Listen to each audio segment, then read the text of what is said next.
Jadi ceritanya ada yang lagi rame nih di dunia persosmedan. Apapun yang disebut sama Elon Musk secara ajaib bakalan dapat perubahan positif berupa exposure, entah itu disebut lewat ucapan atau tulisan di sosmed. Andai aja Technodame disebut sama Elon Musk, mungkin subscribernya sama yang nonton bakal jadi begini. Dalam waktu sebulan, abis cryptocurrency sama aplikasi Signal yang naik tajam, sekarang giliran sebuah platform bernama Clubhouse ikutan booming setelah Elon Musk ngasih tahu ke publik kalau dia make aplikasi tersebut. Sekarang banyak yang jadi pengen make Clubhouse, tapi sebenarnya apa sih yang beda dan spesial dari aplikasi yang belum lama lahir itu?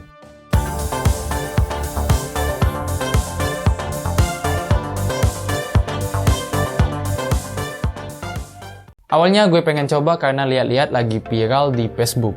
Viral. Gue pakai di Android dan gue cek di Play Store. Tahu-taunya beda sama yang dipakai Elon Musk. Ternyata Clubhouse di Android belum ada. Dan aplikasi dengan nama yang sama di Play Store itu bukan aplikasi yang dimaksud. Kebetulan namanya aja sama. Malah yang di Play Store lebih duluan rilis. Tapi lupainlah soal itu. Intinya Clubhouse cuman ada di iOS alias cuman bisa di Apple Device Series. Terus apa sih yang unik, hal menarik dan bikin Clubhouse jadi salah satu sosial media yang diminati banyak orang mendadak? Coba kita bahas dari awal. Sebagai informasi, aplikasi ini rilis tahun 2020 kemarin, di bulan April. Dan nggak perlu takut, Clubhouse dibuat oleh entrepreneur Silicon Valley, Paul Davidson, dan juga Rohan Sid, yang merupakan salah satu mantan pegawai Google. Clubhouse ini dipegang oleh perusahaan Alpha Exploration. Mereka dapat suntikan investasi 12 juta US dollar dari Andreessen Horowitz bulan Mei tahun kemarin juga. Dan sekarang udah ngedapetin total 8 juta pengguna lebih. Legit sih itu. Clubhouse sendiri emang tergolong sebagai sebuah sosial media, tapi beda sama kebanyakan sosial media lain yang model interaksinya pasti make ketikan sama video call. Sementara di Clubhouse, fokus fungsinya cuman pakai suara aja, yang mana sebenarnya di WhatsApp juga bisa kayak begitu. Bedanya di Clubhouse kita mendengar audio secara live, secara langsung, bukan rekaman kayak voice note. Soalnya suara yang bakal kita dengar adalah hasil ngobrol, tanya jawab, diskusi, dan segala macem. Terus bakalan hilang ketika obrolan udah selesai. Jadi kalau mau ada dokumentasi, terpaksa kita harus ngerekamnya dengan screen recorder atau aplikasi pihak ketiga buat ngerekam percakapannya sepanjang waktu selama diskusi berjalan. Sesuai namanya, Clubhouse. Di sini kita bakalan nemuin komunitas atau klub yang isinya orang-orang sehobi atau sepassion sama kita. Bahkan kita bisa mengeksplorasi ilmu yang lebih jauh lagi ketika bertukar ide, pikiran, dan opini sama orang yang mungkin lebih expert atau punya pengalaman lebih banyak. Oh iya, kalau ada orang yang ngundang kamu buat jadi member Clubhouse tapi nyuruh bayar, jangan mau. Karena ngedaftar di sana sebenarnya gratis, cuman agak susah aja karena terbatas. Clubhouse adalah sebuah media sosial berbasis audio chat, di mana kita sebagai pengguna bisa bergabung sebagai pendengar atau pembicara untuk berdiskusi tentang sebuah topik tertentu kayak film, politik, sosial, keuangan, bisnis, dan banyak lagi. Mungkin ini bisa dibilang sama kayak Zoom meeting, cuman Clubhouse totally nggak ada diskusi dengan opsi ngasih lihat muka, alias nggak ada video call. Selain karena Elon Musk, alasan lain yang bikin Clubhouse banyak diminati adalah karena ini aplikasi masih fresh. Kayak masih eksklusif banget gitu loh. Masih hot, masih panas. Calon pengguna baru bisa join atau gabung cuman ketika ada undangan atau invitation dari orang yang udah jadi pengguna Clubhouse duluan. Sementara untuk orang yang udah jadi penggunanya cuman bisa ngundang maksimal sebanyak 2 orang aja sebagai calon pengguna baru. Dan ketika udah masuk sebagai pengguna baru di aplikasi itu, kita bisa nikmatin diskusi dari orang-orang dengan pengetahuan yang luas. Kita bisa ngedengerin diskusi dari founder startup, CEO perusahaan kesukaan kita, atau orang-orang yang punya kredibilitas tinggi lainnya. Kurang lebih, ini tuh kayak kita ngedengerin podcast di Spotify lah. Orang-orang yang ngobrol dan ngebuat room juga nggak pakai skrip waktu ngomong. Jadi berasa kayak kita nonton podcastnya Om Deddy Corbuzier. Random. Bedanya di sini nggak ada tampilan visual, cuman suara aja.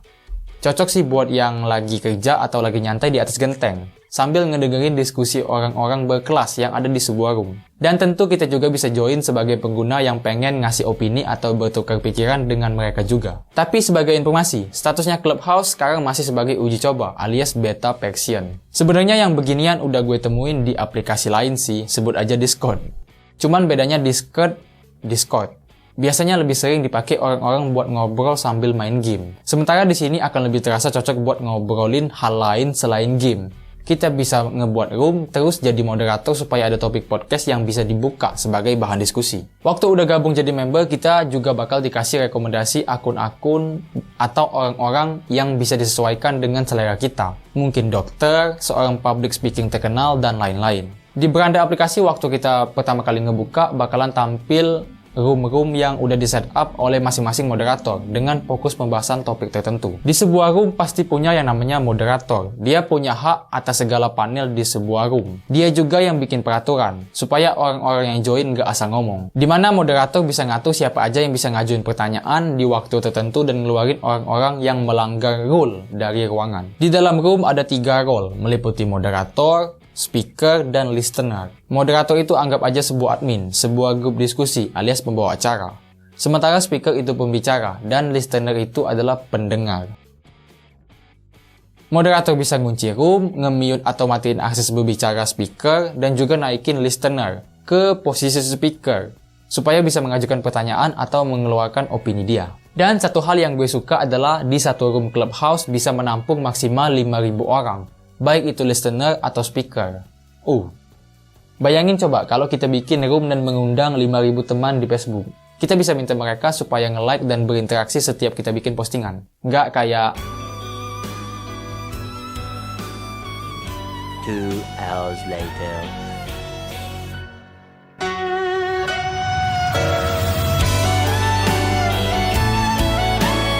kita juga bisa nyari orang-orang buat kita follow kegiatannya dan dapat notifikasi kalau misalkan dia ngebikin sebuah ruangan obrolan baru yang mungkin kamu bisa join buat jadi speaker atau listener di dalamnya. Selain itu di Clubhouse ada juga yang namanya club yang fungsinya kurang lebih sama kayak grup di Facebook, di mana di sana kita bisa sharing opini atau bikin rencana kapan mau bikin room diskusi pembahasan sebuah topik atau materi khusus. Intinya di aplikasi Clubhouse ini kita bisa nemuin orang-orang yang dominan akan kredibilitas tinggi.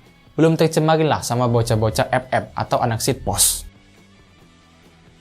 Dibilang kayak LinkedIn yang fokus sebagai aplikasi bisnis, enggak juga. Tapi dibilang freedom kayak Facebook, Instagram, atau Twitter, ya enggak juga sama. Keren sih ini, nanti gue bakalan jadi pengguna tetap. Kalau udah punya duit buat beli iPhone 12. Kalau di Facebook atau Instagram, biasanya seorang calon pengikut bakal ngelihat foto profile dan postingan-postingan terlebih dahulu. Beda sama Clubhouse, karena kita dan orang-orang lain sebagai calon pengikut akan lebih fokus ngelihat biodata dan kejelasan tentang profesi lewat yang tertulis di profile. Jadi kalau kamu seorang content creator, trader Bitcoin, atau lain-lain, tulis kejelasan mengenai diri kamu di biodata sebaik mungkin, supaya orang tertarik buat nge-follow dan ngejalin interaksi dengan kamu. Orang-orang juga pastinya bakalan nggak sembarangan buat ngundang calon pengguna baru. Karena nama akun dia bakalan kecantum atau nongol permanen di bagian profil akun yang bergabung dari undangan dia. Di sini tuh yang paling ngebedain adalah kualitas tongkrongan kita. Kalau di Facebook kita sering nemuin grup toksik dan segala macem karena udah tercemari oleh kaum-kaum random. Di sini mungkin itu bakalan ada, tapi gue yakin nggak sebanyak di Facebook juga. Bakal dominan tongkrongan tentang hal-hal yang lebih dalam, kayak tentang ilmu dunia saham, bisnis, bahasa, politik, dan kita juga bisa bertukar informasi, hubungan percintaan, dan ilmu-ilmu culture dengan orang luar negeri juga.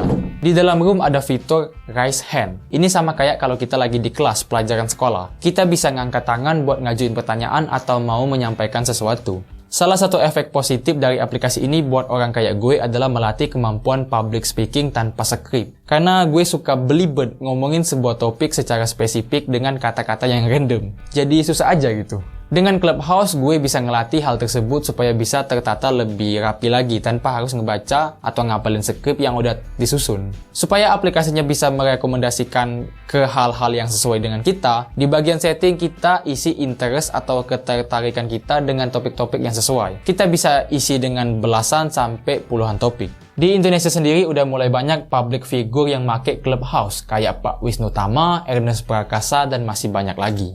Tapi buat pengguna Android, kita harus sabar. Kalau versi final udah keluar, gue yakin Clubhouse buat Android nanti juga bakalan ada. Konsep beginian bagus sih, kita bisa bersosmed sambil ngopi, sambil chill, sambil ngapa-ngapain aja lah. Tapi bukan berarti ini bakalan jadi pengganti sosmed yang dominan akan ketik-mengetik. berkirim gambar dan video. Cuman ya ini mungkin bakal ada ekosistemnya sendiri gitu. Kayak pasarnya tuh beda sama orang-orang yang udah terbiasa pakai sosmed ketik-ketikan. Oh iya, satu informasi penting lagi. Jangan percaya sama aplikasi Clubhouse nggak resmi ya, yang di luar App Store. Apalagi kalau ada website yang nyediain aplikasi itu buat Android. Itu bohong dan nggak resmi. Jadi hati-hati sama link Clubhouse di luar sana. Kalau bukan dari App Store, udah, itu pasti palsu. Buat sekarang sih. Terus ini aplikasi kan masih beta, jadi belum ditentuin pasti monetisasinya kayak gimana. Apakah di aplikasi nanti bakalan muncul iklan atau malah dibikin berbayar. Tapi yang pasti hal semacam itu bakalan ada. Tapi di luar urusan bisnis, gue suka sih sama Clubhouse.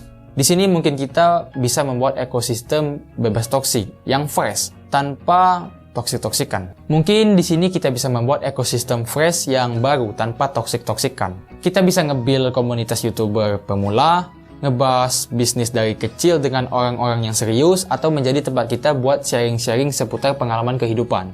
Ya, jangan soal bucin juga tapi. Kalau menurut kamu, gimana soal Clubhouse? Apa yang bisa kita manfaatin buat kepentingan pribadi atau kepentingan bersama di sini? Tulis aja di kolom komentar apapun pendapat kamu soal Clubhouse. Tapi menurut gue kalau udah rame kayaknya bakal ada pembatasan fitur, alias bagian yang dibikin sebagai fitur premium yang disuruh bayar ketika mau ngakses itu. Tapi entahlah.